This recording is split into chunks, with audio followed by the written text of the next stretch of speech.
Bonjour à toutes et à tous. Donc pour la seconde vidéo, on va parler de terminologie en horlogerie. Le but, c'est de pouvoir se comprendre quand on va parler de la montre. Des termes techniques, ça peut être intéressant, ne serait-ce que pour vous déjà, pour votre culture générale, mais aussi, pourquoi pas, pour briller avec vos amis quand vous parlez horlogerie.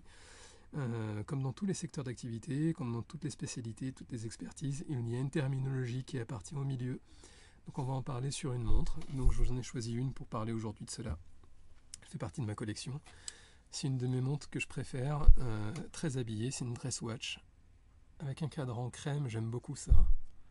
Et des éléments un petit peu contrastants en fait, bleu, chromé et ainsi de suite.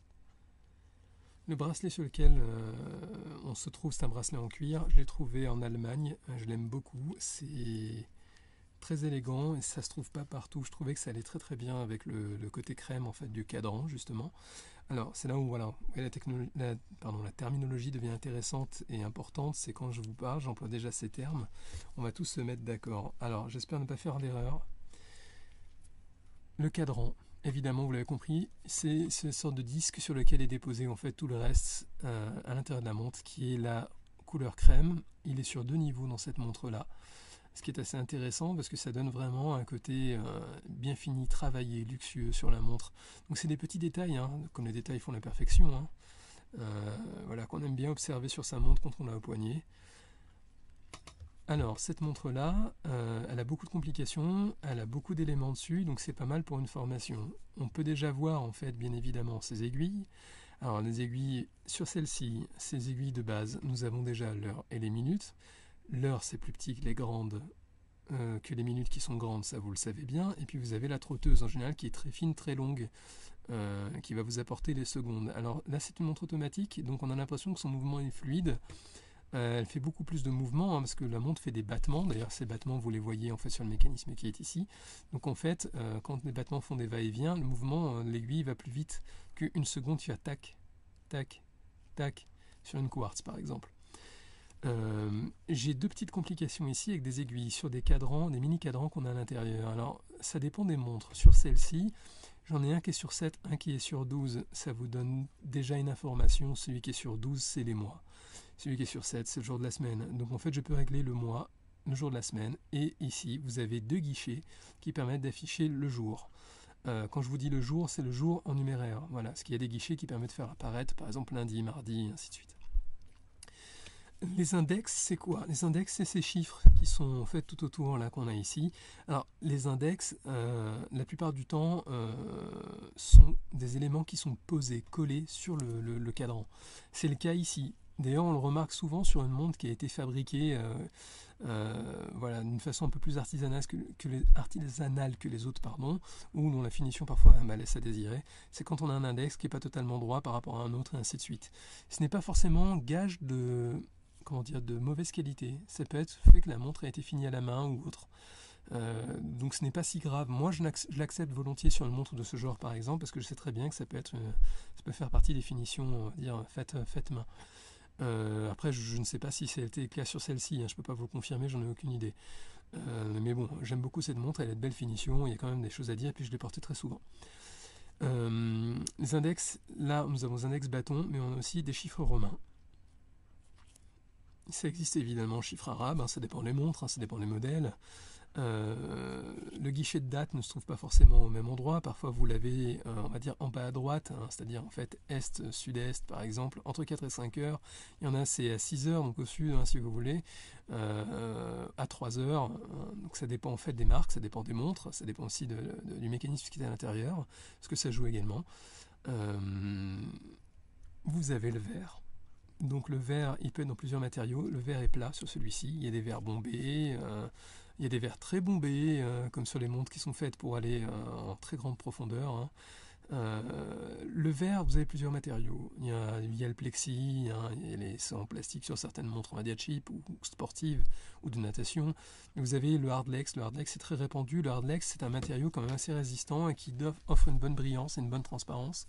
Je pense que c'est ça qu'on a sur celle-ci. Je ne pense pas que nous ayons celui dont je vais vous parler, le verre saphir. Alors le verre saphir, c'est du saphir synthétique.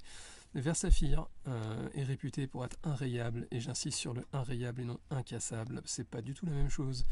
Inrayable veut dire simplement que pour le rayer, vous allez avoir des difficultés. En théorie, c'est le diamant qui est au-dessus pour le rayer, donc ça veut dire que tant que vous ne vous êtes pas battu avec la bague de fiançailles de votre fiancé, de votre épouse, en théorie, tout devrait bien se passer.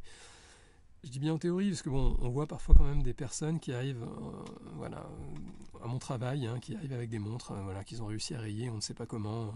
Bon, faut voir après. Le verre saphir, il y a un moyen de vérifier cela, sans rayer la montre bien évidemment. Il y a certains équipements qui existent sur le net, je pourrais peut-être en avoir un pour les prochaines vidéos. J'en ai pas là actuellement. Bon, moi le verre Hardlex me suffit. Sur cette montre-là, certaines montres sur lesquelles j'aimerais avoir du saphir. J'en ai une là juste à côté justement, peut-être qu'on en parlera un petit peu après. Celle-ci a un vrai verre saphir. Alors, ça va être difficile voilà, de pouvoir voir, même s'il y a une très belle brillance, ça attire très bien la lumière tout en gardant cette transparence. C'est difficile de pouvoir vous dire à l'œil nu comme ça ce que c'est exactement. Les aiguilles ont des formes. Donc celle-ci, vous voyez, c'est comme des pointes avec une autre pointe de l'autre côté. En fait, on parle d'aiguilles dauphines pour ces modèles-là.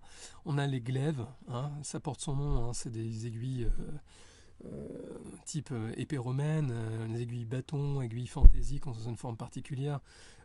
Fantaisie, bon, alors, on n'en trouve pas beaucoup sur les montres, on va dire masculines. Il y en a une quand même qui est assez connue, c'est la Rolex Milgauss. Je vous laisse regarder sur Google si vous voulez, qui a une trotteuse, donc l'aiguille des secondes, qui a une forme d'éclair. On en parlera, j'ai un hommage là-dessus quand même assez sympa. Vous avez d'autres formes encore et ainsi de suite. Peut-être que je pourrais rassembler les montres qui ont des formes différentes dans ma collection et pour regarder éventuellement dans une autre vidéo. Autour de la vitre, ce que vous avez, c'est la lunette. Alors là, la lunette, elle ne fait rien à apparaître, simplement elle est chromée, donc c'est très élégant, ça attire la lumière. Les montres sport watch, en général moins dress watch, ont des éléments en fait qui permettent d'avoir une information supplémentaire. Elles tournent parfois, justement, comme sur des Rolex Submariner et ainsi de suite. On verra ça sur une autre montre éventuellement. Ce qui en dépasse ici, sur les côtés, qui permet de tenir le bracelet, c'est ce qu'on appelle les cornes. Alors ça porte son nom, hein. Les cornes, elles ont entre elles un élément en métal qui est monté sur ressort, qu'on appelle une pompe. Alors les pompes, pourquoi on dit une pompe? Simplement parce que vous pouvez faire descendre un élément de chaque côté et elle remonte comme une pompe avec son ressort. Et ça permet de défaire le bracelet. Je vais faire une vidéo de toute façon là-dessus. Et vous avez plusieurs tailles.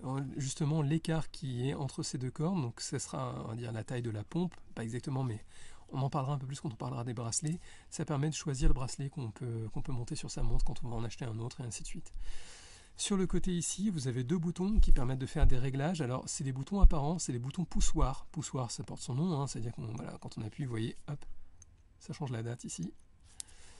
Celle-ci va régler autre chose, et parfois vous en avez des poussoirs qui sont cachés. Alors ils sont cachés dans le sens où en fait ils ne dépassent pas du boîtier de la montre.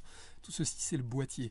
Alors ça ne dépasse pas, pourquoi? La plupart du temps c'est pour des raisons esthétiques. Imaginez qu'il y ait un bouton supplémentaire qui dépasse, ça ferait un petit peu trop sport pour une montre pareille. C'est aussi simple que ça. En général la montre est fournie avec un petit élément en plastique qui permet d'appuyer. En général on essaie de ne pas le faire avec un stylo parce que ça laisse une marque d'encre, c'est pas très élégant. Et puis on aime bien aussi dans le luxe faire un élément pour un usage. Ce que vous avez ici qui permet de régler la montre, c'est la couronne. Pourquoi la couronne? Parce qu'en général, elle est striée comme une couronne. Vous voyez ce que je veux dire? Voilà, elles ont souvent des formes communes, hein. C'est souvent en rond, voilà, avec des stries pour être attrapées facilement. Après, on a des montres qui ont des couronnes très atypiques avec un petit bijou par-dessus. Certaines marques le font. Peut-être qu'on en parlera un petit peu plus tard. Vous avez le couvercle, fond de boîtier. Alors, celui-ci est transparent. Alors, c'est sûrement le même verre que devant, hein. Je pense pas que ce soit non plus saphir. C'est sûrement du Hardlex, qui permet de voir le mécanisme. En général, on voit quelque chose d'assez beau. Alors sur celui-ci, on voit pas grand-chose. Cela dit, ce qui est intéressant, c'est que les éléments qu'on voit quand même sont décorés. Alors, ces décorations, on a plusieurs sortes, elles portent des noms différents. Celle-ci, j'avoue que je ne sais pas exactement ce que c'est et je vois pas très bien. On voit comme des stries. La plupart, celles qui sont connues, c'est ce qu'on appelle les côtes de Genève. Pour regarder sur Google ce que c'est, ça permet d'habiller le métal, mais c'est très joli à regarder quand même. Et vous avez donc le contour de ce fond de boîtier là qui est vissé. On voit des encoches ici qui permettent de mettre un outil de défaire. Alors ce qui est bien, c'est quand c'est vissé comme ça donne un très bel appui. pour le joint, et quand le joint est bien fermé, la montre est bien étanche. L'étanchéité, du coup je ferai une vidéo là-dessus. Je pense pas qu'on est sur une étanchéité exceptionnelle, hein. Ça doit être du 3 ATM, c'est le plus standard que l'on ait sur le marché de l'horlogerie. Le 3 ATM, ça veut dire que vous vous lavez les mains avec votre montre, et encore vous faites attention, ni plus ni moins. Cela dit, quand vous avez votre montre avec un bracelet cuir, on essaie de pas mouiller la montre, ce serait dommage. Justement, je ferai une vidéo sur les bracelets et je vous expliquerai pourquoi tel bracelet n'est pas adapté à tel mode de vie. Donc vous l'avez compris, je pense que ça coule de source. Ceci c'est le bracelet. Le bracelet là est en 2 éléments qui se terminent par une boucle. La boucle a un petit élément qui vient se loger dans un trou qu'on appelle l'ardillon, comme sur une ceinture. Et hop, ça rentre dedans, et vous avez comme sur une ceinture des passants.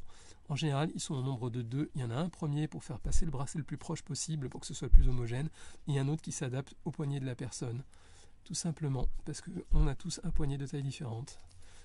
La montre devient élégante une fois qu'elle est bien posée sur le poignet. Parfois, quand vous avez la montre comme ceci, à plat, elle ne donne pas du tout le même effet que quand vous la portez. Quand vous la portez, ça donne autre chose. Un peu comme un vêtement sur un mannequin, hein, quand vous l'avez en vitrine, vous dites waouh, et puis quand vous l'essayez, ça ne va pas. La montre, c'est plutôt l'inverse en général. Parfois, en fait, vous voyez ceci, bon, ça paye pas de mine, et quand vous l'essayez avec le bracelet comme ceci, bien taillé, bien fait, vous avez quelque chose d'assez élégant.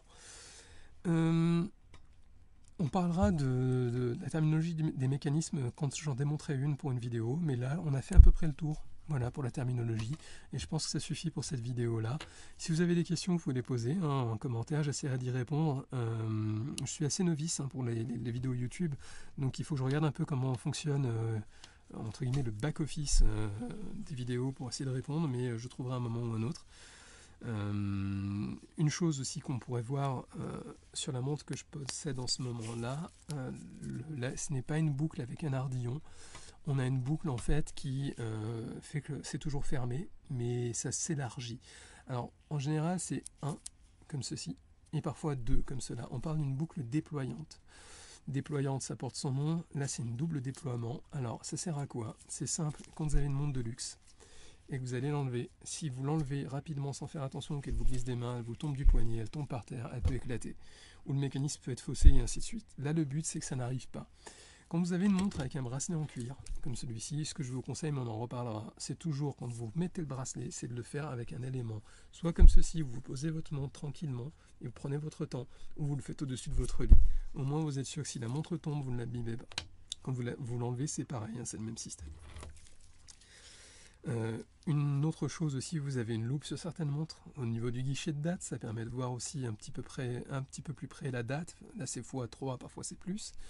Et justement, la lunette tournante dont je vous ai parlé, on en parlera d'ailleurs dans ces montres-là, voilà, à quoi ça sert et pourquoi ça rend les choses un petit peu plus intéressantes et un petit peu plus pimentées pour le quotidien si vous l'utilisez. Et voilà aussi, alors ça va, sur l'autre montre ce n'était pas le cas, mais sur celle-ci on peut en parler. La couronne est protégée, vous voyez le boîtier ici s'agrandit, s'élargit pour essayer de couvrir un peu la couronne, pour éviter que si vous l'accrochez dans votre veste, un vêtement ou quoi que ce soit, vous l'arrachez ou vous tirez trop fort et qu'elle se déforme sous une tige. Vous allez voir à l'intérieur qui peut maintenir la couronne et qui va jusqu'au mécanisme, c'est assez fin. Et là, elle est bien protégée. En plus, là, c'est une couronne dite vissée, c'est-à-dire qu'en plus de cela, elle se visse dans le boîtier, ce qui permet de serrer un joint et de rendre la montre étanche. Voilà, là, on est sur une 10 ATM. En théorie, je peux me baigner avec. C'est pas trop mon genre, mais en théorie, je peux me baigner avec. Voilà pour la terminologie. N'hésitez pas encore à vous abonner pour la suite. On parlera probablement du bracelet dans la prochaine vidéo. J'espère que ça vous a plu. Et un pouce vers le haut aussi serait bienvenu. À très bientôt.